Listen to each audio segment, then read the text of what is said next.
আপোনালোকে ভিডিওটো যদি আপোনালোকে সম্পূৰ্ণ ভিডিওটো চাই তেতিয়াহ'লে আপোনালোকে আসলতে অনলাইনত আপোনালোকে কেনেকৈ তীৰ কাটিব পাৰে তো সেইখিনি কথা আপোনালোকে বুজি পাব আৰু দেখিবলৈ পাব আপোনালোকে কেনেকৈ অনলাইনত তীৰ কাটে আৰু যদি আপোনালোকে অনলাইনত তীৰ কাটিব খোজে তেতিয়াহ'লে আপোনালোকে এই ভিডিওটো সম্পূৰ্ণ ভিডিওটো চাই থাকিব তো তেতিয়াহ'লে আপোনালোকে অনলাইনত তীৰ কাটিব পাৰিব। তো এতিয়া আমি গুগলত সাৰ্চ কৰিম onlinetircounter.com। অলপ লোডিং হোৱাৰ পিছত আপোনালোকে চাই আছে এনেকৈ এটা ইণ্টাৰফেচ আহিব আপোনালোকৰ সন্মুখত। আপোনালোকে একেবাৰে ওপৰত যে আছে onlinetircounter.com তো আপোনালোকে তাতে ক্লিক কৰিব। ক্লিক কৰাৰ পিছত আপোনালোকে চাব এনেকৈ এটা ইণ্টাৰফেচ আহিব। এইটো হৈছে onlinetircounter.com। ইয়াৰ পৰা আপোনালোকে অনলাইনত তীৰ কাটিব পাৰিব। তো আপোনালোকে কেনেকৈ অনলাইনত তীৰটো কাটিব আৰু অৰ্ডাৰবোৰ আপোনালোকে কেনেকৈ কৰিব তো সেইটো আপোনালোকক দেখাই দিম। তো আপোনালোকে ভিডিওটো স্কিপ নকৰাকৈ চাই থাকক।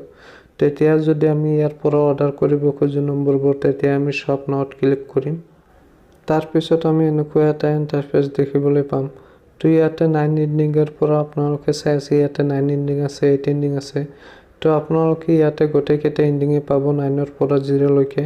তো আপোনালোকে যদি এণ্ডিং কেইটা চাব খোজে তেতিয়াহ'লে আপোনালোকে স্ক্ৰল কৰি নিচফালে যাব। তাৰ পিছত আপোনালোকে গোটেই নম্বৰ কেইটা দেখিবলৈ পাব স্ক্ৰল কৰি নিচফালে গ'লে।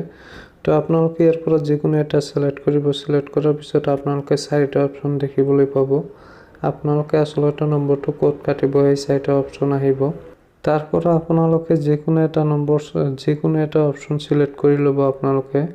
আপোনালোকে আসলতে নম্বৰটো ক'ত কাটিব তো যিকোনো এটা সিলেক্ট কৰি লোৱাৰ পিছত আপোনালোকে ইয়াতটো সাৰ্চ কৰিব। ইয়াতটো সাৰ্চ কৰাৰ পিছত আপোনালোকে চাব ওপৰত ৰাইট সাইডত আপোনালোকে এটা চাব তাতে আপোনালোকে ক্লিক কৰি আপোনালোকে এনেকৈ এটা ইণ্টাৰফেচ দেখিবলৈ পাব। মানে ইয়াতে আপোনালোকে অৰ্ডাৰবোৰ আপোনালোকে প্লিজ অৰ্ডাৰত তেতিয়া ক্লিক কৰিব লাগিব তেতিয়াহ'লেহে আপোনাৰ অৰ্ডাৰটো হ'ব। তেতিয়া আমি প্লিজ অৰ্ডাৰত ক্লিক কৰিম। তাৰ পিছত আমি ইয়াৰ পৰা আমি পে কৰিব লাগিব। তো আপোনালোকে চাই আছে অৰ্ডাৰটো সাকসেসফুল হৈ গৈছে। হৈ যোৱাৰ পিছত এতিয়া আমি অৰ্ডাৰটো পে কৰিম কেনেকৈ। তো এতিয়া আমাৰ হোৱাটছআপত এটা SMS আহিব। তো আপোনালোকে আপোনাৰ হোৱাটছআপ নম্বৰটো দি কনফাৰ্ম কৰি ল'ব।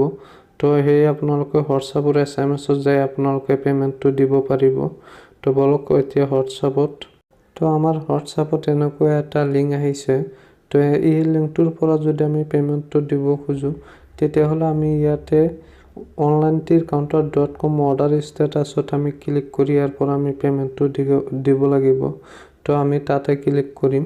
তাৰ পাছত আমি এনেকৈ এটা ইণ্টাৰফেচ দেখিবলৈ পাম। তো ইয়াতে 3টা অপচন আছে। আমি এই 3টা অপচনৰ ভিতৰত যিকোনো অপচনৰে আমি পে কৰিব পাৰোঁ আৰু আফটাৰ আমাক পেমেন্টটো কেনেকৈ দিব সেইটো আপোনালোকক ক'ম। যদি আপোনালোকে পেমেন্টটো পায় তেতিয়াহ'লে আপোনাৰ হোৱাটছআপত আপুনি পে নম্বৰটো তাক দি দিব আৰু সিহঁতে আপোনাক পেমেন্টটো আপোনাৰ পে নম্বৰত পেমেন্ট কৰি দিব। আফটাৰ 30 মিনিটৰ ভিতৰত আপোনালোকে আপোনালোকৰ একাউণ্টত পেমেন্ট পাই যাব। সেইটো 100% জেনুইন। তো আপোনালোকে ভিডিওটো চাই নিশ্চয় বুজি পাইছে আসলতে আপোনালোকে কেনেকৈ অনলাইনত তীৰ কাটিব পাৰে। তো আপোনালোকে অনলাইনত তীৰ কাটিব আৰু ভিডিওটো শেষলৈ চাৰ কাৰণে ধন্যবাদ জনাইছোঁ আপোনালোকক।